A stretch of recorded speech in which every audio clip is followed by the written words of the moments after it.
সে অনেক দিন আগের কথা। নূহ আলাইহিস সালাতু ওয়াসসালাম এর জামানায় একবার মহাপ্লাবন হয়।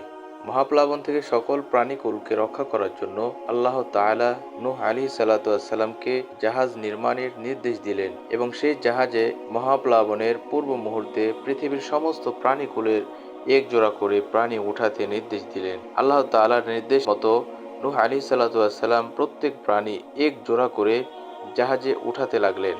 অবশেষে বাদ সাধল গাধা। গাধাকে জাহাজে উঠাতে গিয়ে গাধা সিঁড়ির মাঝখানে এসে দাঁড়িয়ে গেল, আর নড়াচড়া করছে না। নূহ নবী গাধার রশি ধরে অনেক টানাটানির পর যখন গাধা উঠাতে পারছেন না, তখন বিরক্ত হয়ে বললেন, ওই শয়তান, উঠছিস না কেন? ওঠ। নূহ আলাইহিস সালাতু ওয়াসসালাম এর এই কথা বলার সাথে সাথে গাধা জাহাজে উঠে এলো। সমস্ত প্রাণী জাহাজে ওঠানোর কিছুক্ষণ পরেই ঝড় বৃষ্টি সহ মহাপ্লাবন শুরু হলো। এই মহাপ্লাবনে পৃথিবীর সমস্ত ঘর বাড়ি, গাছ গাছালি, এমনকি পাহাড় পর্বত পর্যন্ত পানিতে তলিয়ে গেল। কোথাও এতটুকু উঁচু জায়গা থাকলো না যে সেখানে কেউ আশ্রয় নেবে। কাজেই উপায়ন্তর না পেয়ে জাহাজে আশ্রয় নেওয়া মানুষ, গরু, ছাগল সহ সকল প্রাণী জাহাজের ভিতরই মলমূত্র ত্যাগ করতে লাগলো।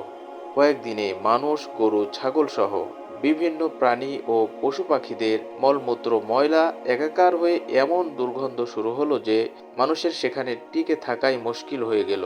এমতো অবস্থায় জাহাজের সমস্ত লোক এসে নূহ আলাইহিস সালাতু ওয়াসসালাম এর কাছে এসে এই দুরবস্থার কথা জানালো। নূহ আলাইহিস সালাতু ওয়াসসালাম নিরুপায় হয়ে আল্লাহর কাছে ফরিয়াদ করলেন, হে আল্লাহ, মলমূত্রের দুর্গন্ধে টিকে থাকা মুশকিল হয়ে যাচ্ছে, একটা উপায় বের করে দাও, তা না হলে তোমার সৃষ্টি প্রাণীকুল ধ্বংস হওয়ার উপক্রম হয়ে যাচ্ছে। আল্লাহ তাআলা নূহ আলাইহিস সালাতু ওয়াসসালাম এর এই ফরিয়াদ কবুল করে নেন এবং নূহ আলাইহিস সালাতু ওয়াসসালামকে জানিয়ে দেন, হে নূহ, তুমি হাতির কপালে তোমার হাত ঘষে দাও। নূহ আলাইহিস সালাতু ওয়াসসালাম আল্লাহ তাআলার নির্দেশ মতো হাতির কপালে হাত ঘষে দেওয়ার সাথে সাথে হাতির নাক দিয়ে এক জোড়া শূকরের জন্ম হলো। শূকর জন্ম নিয়েই ঘত ঘত শব্দ তুলে সমস্ত মলমূত্র খেয়ে সাবার করে দিল।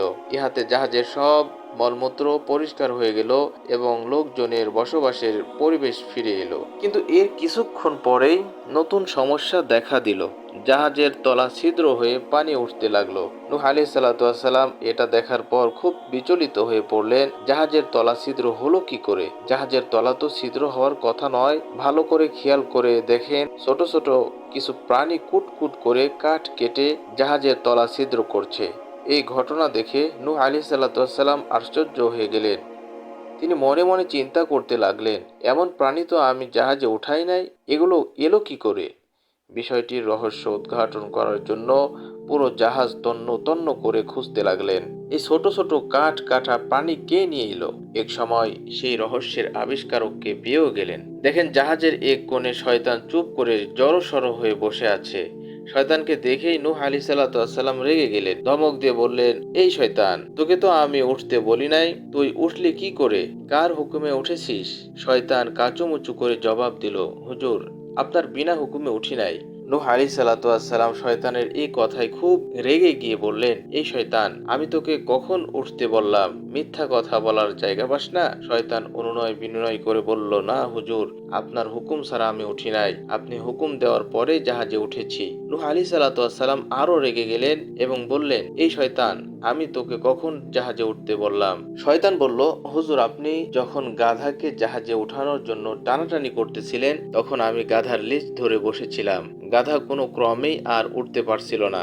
এমতো অবস্থায় বিরক্ত হয়ে আপনি গাধাকে বললেন, এই শয়তান, ওঠ। সাথে সাথে আমি গাধার লেজ ছেড়ে দিয়ে জাহাজে উঠে আসি এবং গাধার লেজ মুক্ত হলে গাধাও উঠে আসে। শয়তানের নিকট থেকে বিষয়টি অবগত হলে নূহ আলাইহিস সালাতু ওয়াসসালাম তার ভুলের জন্য খুব অনুতপ্ত হলেন। আসলেই তিনি গাধা ওঠানোর সময় মনের অজান্তে এই ভুলটি করেছেন। তখন নূহ আলাইহিস সালাতু ওয়াসসালাম শয়তানকে জিজ্ঞেস করলেন, হে শয়তান, তা না হয় তোকে জাহাজে উঠতে বলেছি, কিন্তু ইঁদুর কিভাবে সৃষ্টি হলো?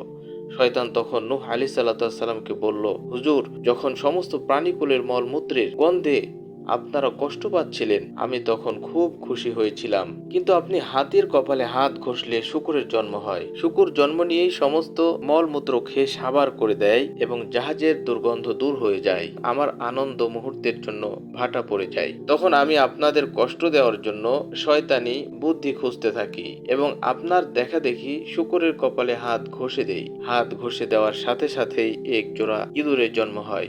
ইঁদুর জন্ম নিয়েই জাহাজের কাঠ কেটে ছিদ্র করতে থাকে। শয়তানের কাছ থেকে ইঁদুর জন্মের কাহিনী অবগত হয়ে নূহ আলাইহিসসালাম খুব অনুতপ্ত হলেন এবং শয়তানের তৈরি ইঁদুর থেকে কিভাবে নিস্তার পাওয়া যায় তার জন্য আল্লাহ তাআলার কাছে আবার ফরিয়াদ করলেন, হে আল্লাহ, আমার ভুলের জন্য শয়তান জাহাজে উঠেছে এবং ইঁদুরের জন্ম দিয়েছে। আপনি এই শয়তান এবং ইঁদুর থেকে আমাদের রক্ষা করার ব্যবস্থা করে দেন, তা না হলে জাহাজ ছিদ্র হয়ে পানিতে তলিয়ে যাবে এবং সমস্ত প্রাণীকুল সহ আমরা ধ্বংস হয়ে যাব। নূহ আলাইহিসসালাম এর ফরিয়াদ আল্লাহ তাআলা কবুল করলেন এবং নূহ আলাইহিসসালামকে নির্দেশ দিলেন, হে নূহ, বাঘের কপালে হাত ঘষে দাও।